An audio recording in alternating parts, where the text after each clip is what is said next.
आपका स्वागत है ओशम मैथ्स क्लास के अंदर। और आज के इस वीडियो में हम एक शानदार सा कॉन्सेप्ट डिस्कस करेंगे। और आज मैं इस वीडियो में जो कॉन्सेप्ट आपको समझाने वाला हूं, इस कॉन्सेप्ट को आपने इतने बेसिक से आज तक कभी नहीं सीखा। जो भी स्टूडेंट इस वीडियो को एंड तक देखेगा उसको कभी चतुर्भुज क्वाड्रिलेटरल से संबंधित कोई डाउट नहीं रहेगा।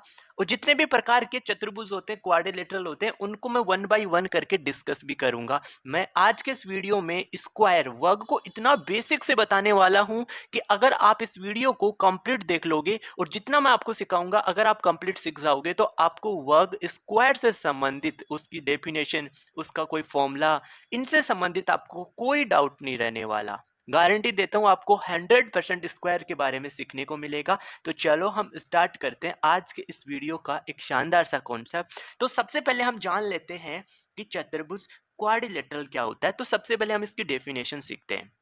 तो मैंने यहाँ पे लिखी है डेफिनेशन, चार भुजाओं से घिरी। कितनी भुजाएं होनी चाहिए? चार भुजाएं होनी चाहिए। तो चार भुजाओं से घिरी जो बंद आकृति है, क्लोज फिगर होना चाहिए। और उसमें कितनी भुजाएं होनी चाहिए? चार भुजाएं होनी चाहिए। उस आकृति को हम क्या कहते हैं? चतुर्भुज क्वाड्रिलेटरल कहते हैं। मैंने यहाँ पे बहुत सारे एग्जांपल लिए। देखो, अगर मैं आपसे पूछूं ये कैसा आकृति है, तो तुम्हारा जवाब आना चाहिए चतुर्भुज है, ऐसा नहीं स्क्वायर। स्क्वायर की प्रॉपर्टीज हम अलग से पढ़ेंगे।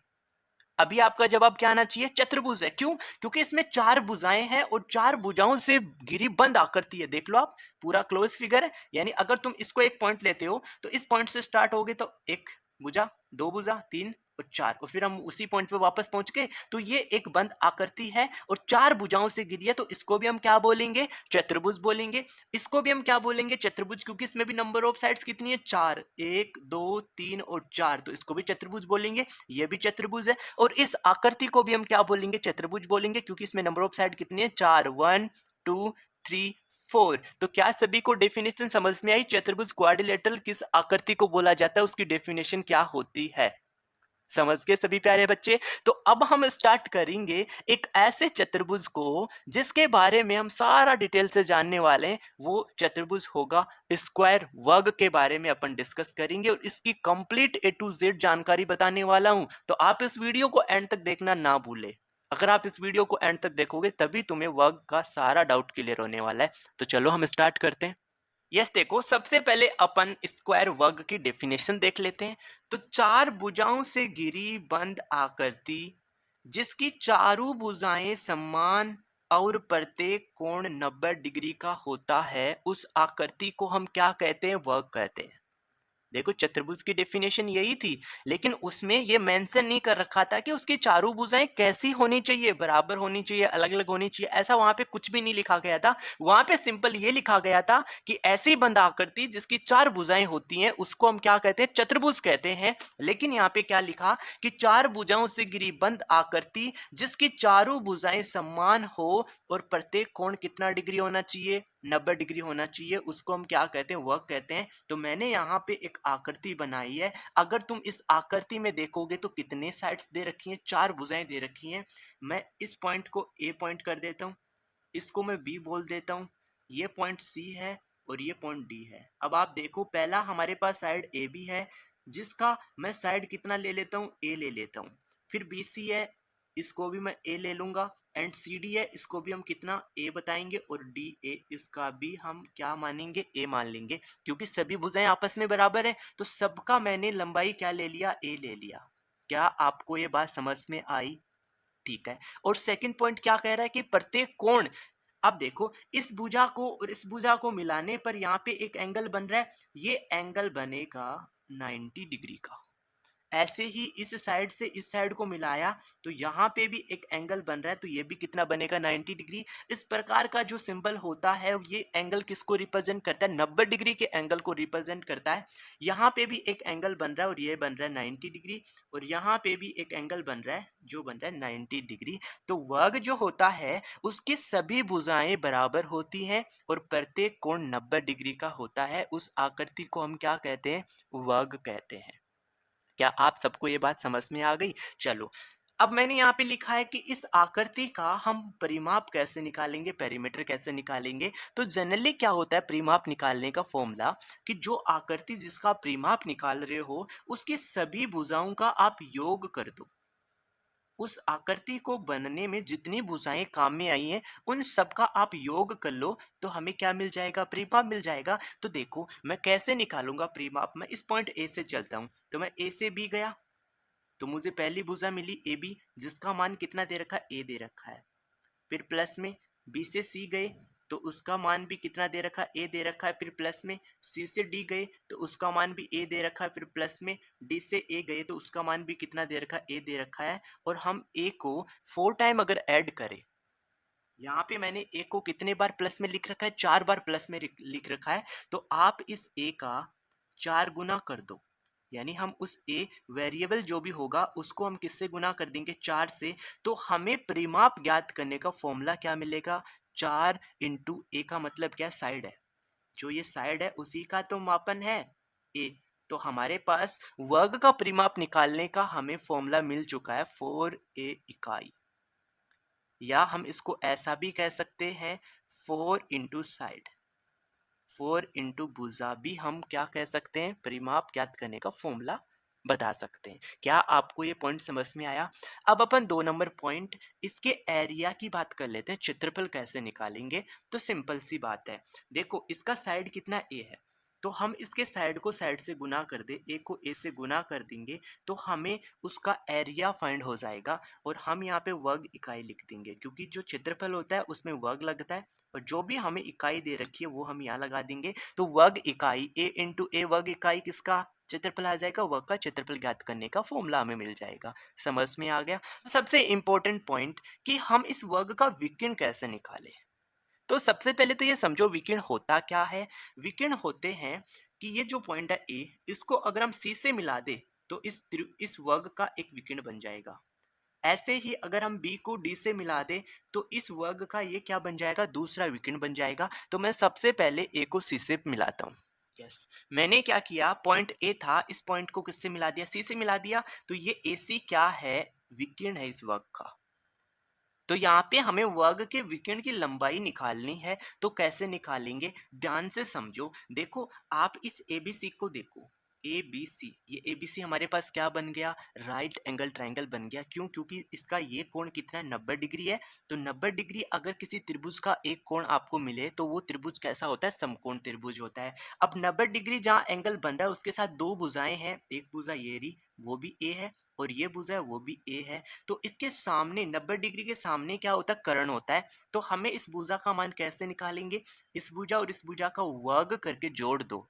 अगर हम इस भुजा का वर्ग करें और इस भुजा का वर्ग करके अपन जोड़ दे, यानी ए स्क्वायर प्लस ए स्क्वायर, जोड़ के हम क्या कर लेते हैं? इसका वर्गमूल निकाल लेते हैं। तो हमें इस भुजा AC का मान मिल जाएगा। हम इसको और थोड़ा सा सरल कर लेते हैं। रूट के अंदर ए स्क्वायर में ए स्क्वायर जोड़ेंगे तो कितना आएगा?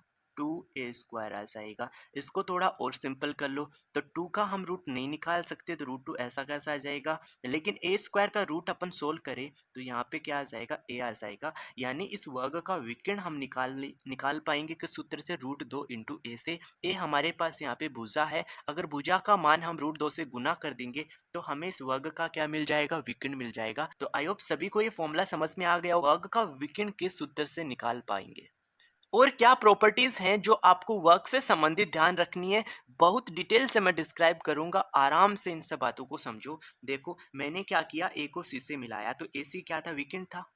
अब विकर्ण क्या करता है? ये जो एंगल है यहाँ पे 90 डिग्री, उसको इक्वल दो भाग में बांटेगा। यानी ये एंगल भी कितना होगा?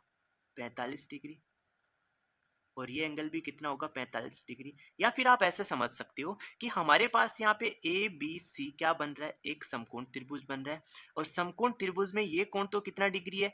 90 डिग्री है। तो बाकी जो दो कोण बच गए, ये कोण और ये कोण, इन दोनों का योग कितना आएगा? 90 डिग्री आएगा। अब ये दोनों इक्वल क्यों होंगे? क्योंकि इस कोण को बनाने वाली ये भुजा और इस कोण को बनाने वाली ये भुजा, ये दोनों भुजाओं का मान क्या बराबर है। तो ये समकोण त्रिभुज भी है और ये समद्विबाहु त्रिभुज भी है, क्योंकि इसमें दो भुजाएं क्या है? समान है। तो ये दोनों भुजाएं समान है, तो इनके सामने के कोण भी क्या होंगे? बराबर होंगे। तो अगर इन दोनों का योग 90 डिग्री है तो ये 45 डिग्री का होगा, और ये भी कितने डिग्री का होगा? 45 डिग्री का होगा। तो जब ये टोटल 90 डिग्री था, तो ये 45 डिग्री है, तो कितना बच गया? 45 डिग्री बच गया। ऐसे ही ये 45 डिग्री है, तो ये कितना बच गया? 45 डिग्री बच गया। क्या तुम्हें ये पॉइंट समझ में आया? ओके, अब मैं दूसरा विकर्ण और बनाता हूँ, ध्यान से समझो। मैंने क्या किया, बिंदु बी को बिंदु डी से मिला दिया, तो एक दूसरा विकर्ण बन गया। अब आपसे पूछे कि वर्ग में कितने विकर्ण होते हैं, तो दो विकर्ण होते हैं। क्या आपको ये बात समझ में आ गई? अब यहाँ पे भी ध्यान से देखो, अगर तुम इस डी ए बी को देखोगे तो यहाँ पे 90 डिग्री था और ये साइड ए है, ये साइड ए है, तो ये दोनों साइड इक्वल हैं, तो इसके सामने ये जो कोण होगा और इसके सामने जो कोण होगा वो भी बराबर होगा। तो सिंपल सी बात है, ये भी कितना आएगा 45 डिग्री और ये भी कितना आएगा 45 डिग्री। जब 90 में से ये 45 है तो ये कितना बचा, 45 डिग्री बचा और ये भी कितना बचा, 45 डिग्री बचा। तो यहाँ पे एक इंपॉर्टेंट पॉइंट निकला। क्या पॉइंट निकला? कि ये जो विकर्ण है, ये विकर्ण इन शीर्ष कोण को, ये शीर्ष कोण है क्योंकि ये शीर्ष बिंदु है, शीर्ष बिंदु पे जो कोण बनता है इन कोणों को समान दो भागों में बांटते हैं। सबसे इंपॉर्टेंट पॉइंट यही तो है जो बहुत कम बच्चों को पता होता है, कोई नहीं जानता, इसलिए मैं बता रहा हूं कि ये इंपॉर्टेंट पॉइंट्स आपको पता होना जरूरी है। ये बात हर कोई जानता है कि वर्ग की चारों भुजाएं समान होती हैं और प्रत्येक कोण 90 डिग्री होता है, लेकिन ये कोई नहीं जानता कि जो शीर्ष कोण होते हैं उनको वो विकर्ण समद्विभाजित करते हैं या नहीं करते, और जहां पे वो दोनों विकर्ण प्रतिच्छेद करते हैं वहां पे कितना डिग्री एंगल बनता है। यही तो इंपॉर्टेंट पॉइंट वर्ग के बारे में जानना जरूरी है। तभी तो मैं बोल रहा हूं कि आप इस वीडियो को एंड तक देखो, आपको इतना सारा नॉलेज मिलने वाला है। और ऐसे करके मैं सारे क्वाड्रिलेटरल्स जितने भी हैं, वर्ग, पैलोग्राम, आयत, समलम, चतुर्भुज, इन सब के बारे में मैं 1 बाय 1 करके डिस्कस करूंगा नेक्स्ट वीडियो के अंदर। तो आप इस कंप्लीट सीरीज को देखना भी ना भूले। आपको बेसिक जो मैथ्स है वो मैं आपकी इतनी स्ट्रॉन्ग कर दूंगा, बस आप जुड़े रहिए अपने इस चैनल के साथ। ओके, तो अब आके समझिए। तो हमें पता चल गया ये एंगल 45, ये एंगल 45, यानी ये जो हमारे पास शीर्ष कोण था, इस शीर्ष कोण को ये विकर्ण क्या कर रहा है, समान दो भागों में बांट रहा है। क्या तुम इस बात को समझे? यस सर, हम इस बात को समझ गए। तो चलो आ जाओ, जहां पे ये दोनों विकर्ण एक दूसरे को प्रतिच्छेद कर रहे हैं वो पॉइंट कौन सा है? वो पॉइंट ये रहा। यहाँ पे क्या होता है, यहाँ की बात करना भी इंपॉर्टेंट है ना। इस पॉइंट पे क्या होता है, इस पॉइंट को मैं सबसे पहले तो ओ नाम दे देता हूँ, क्योंकि यहाँ पे जो विकर्ण AC है और विकर्ण BD है वो क्या कर रहे हैं, एक दूसरे को प्रतिच्छेद कर रहे हैं। तो इस प्रतिच्छेदी बिंदु पर क्या चेंज होगा, समझो, ध्यान से समझो। क्या यहाँ पे AOB एक त्रिभुज बन रहा है, AOB यहाँ पे एक त्रिभुज बन रहा है, और इस त्रिभुज का तीनों कोणों का योग कितना डिग्री होता है, 180 डिग्री। देखो ट्रायंगल कैसा भी बना दो, कैसा भी त्रिभुज हमें बना के दे दे, उस त्रिभुज के तीनों कोणों का योग 180 डिग्री ही होता है। तो यहाँ पे ये 45 डिग्री बना, ये 45 डिग्री बना, तो 45 प्लस 45 कितना बन गया, 90 डिग्री। तो बचा कितना, 90 डिग्री। तो ये जो एंगल होगा ये कितना डिग्री होगा, 90 डिग्री होगा। क्या तुम्हें ये बात समझ में आई? आगे और स्टार्ट करो। देखो, अगर मैं इस ट्रायंगल की बात करूं, BOC की, किसकी बात कर रहा हूं मैं, BOC की बात कर रहा हूं, तो इसमें भी तीनों कोणों का योग कितना डिग्री होगा, 1, 2 और 3। इन तीनों कोणों का योग होगा 180 डिग्री। 45 प्लस 45 90 डिग्री हो गया, तो बचा कितना, 90 डिग्री। यानी ये कोण भी कितना डिग्री है, 90 डिग्री का बन रहा है। ये बात आप समझे? आगे चलो, आगे ध्यान से समझो। अब अगर मैं यहाँ पे COD त्रिभुज की बात करूं, किस त्रिभुज की बात करूं, COD त्रिभुज की बात करूं, तो इसमें भी तीनों कोणों का योग 180 डिग्री होना चाहिए। तो इन दो कोणों का योग 45 प्लस 45 90 डिग्री है। तो ये बच गया जो एंगल, इसका मान कितना आएगा, 90 डिग्री आएगा। समझ के, एक लास्ट हमारे पास यहाँ पे एक और ट्रायंगल बन रहा है AOB। अगर हम इसकी बात करें तो इसमें भी इन दोनों कोण का योग 45 प्लस 45 90 डिग्री बन गया। तो यहाँ पे कितना बचा, 90 डिग्री बचा। तो प्यारे बच्चों, मैं आपको यही बताना चाह रहा था कि एक वर्ग के जो विकर्ण होते हैं वो जिस बिंदु पे प्रतिच्छेद करते हैं वहां पे 90 डिग्री का कोण बनाते हैं। कितने कितने डिग्री का कोण बना रहे हैं, 90 डिग्री का कोण बना रहे हैं। यही तो पॉइंट तुम्हें ध्यान रखना है। देखो, हमने ये विकर्ण AC बनाया था और ये विकर्ण BD बनाया था। सबसे पहले तो तुम ये समझो, जो विकर्ण AC है और विकर्ण BD है, इन दोनों की लंबाई बराबर है। कैसे आप कह सकते हैं ये बात, चलो समझते हैं। ये कितना डिग्री एंगल है, 45 डिग्री। तो 45 डिग्री के सामने की ये भुजा, और यहाँ 45 डिग्री बना, इसके सामने की ये भुजा, ये क्या है, बराबर है। यहाँ पे आ जाओ, यहाँ 45 है तो इस 45 के सामने की ये भुजा, यहाँ 45 इसके सामने की ये भुजा, ये भी आपस में बराबर है। यहाँ देख लो, 45 के सामने की ये भुजा और 45 के सामने की ये भुजा आपस में बराबर है। 45 के सामने की ये भुजा और 45 के सामने की ये भुजा आपस में बराबर है। यानी हम ऐसा कह सकते हैं कि जो विकर्ण को जो ये बिंदु O जहाँ पे प्रतिच्छेद किया जा रहा है, वहाँ पे इस AO की दूरी और इस CO की दूरी क्या है? इक्वल है।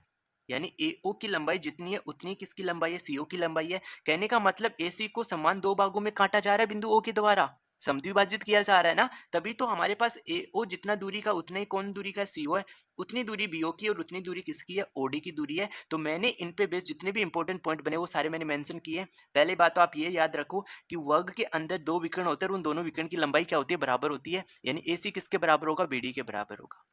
वर्ग में जो विकर्ण AC है उसकी लंबाई वर्ग में विकर्ण जो BD है उसकी लंबाई के क्या होगी? बराबर होगी। क्या तुम्हें ये पॉइंट समझ में आया? 2 नंबर पॉइंट आपको क्या ध्यान रखना है कि A से हम इस प्रतिच्छेद बिंदु O तक गए तो AO की दूरी, BO की दूरी, CO की दूरी और DO की दूरी आपस में क्या है? बराबर है।